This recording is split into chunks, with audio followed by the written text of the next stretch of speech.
தீபச்சுடராய் விளங்கியவன் திரு கார்த்திகை தீப பேரழகன்.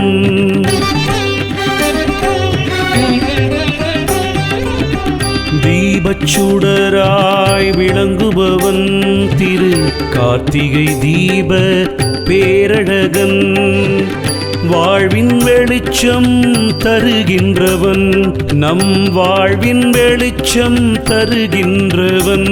எங்கள் சோணாச்சல தெய்வம் அருணாச்சலன், சோணாச்சல தெய்வம் அருணாச்சலன். பரணி தீபத்தில் ஜொலிக்கும் அழகன், பரணி தீபத்தில் ஜொலிக்கும் அழகன். கார்த்திகை தீபத்தின் அருணாச்சலன், கார்த்திகை தீபத்தின் அருணா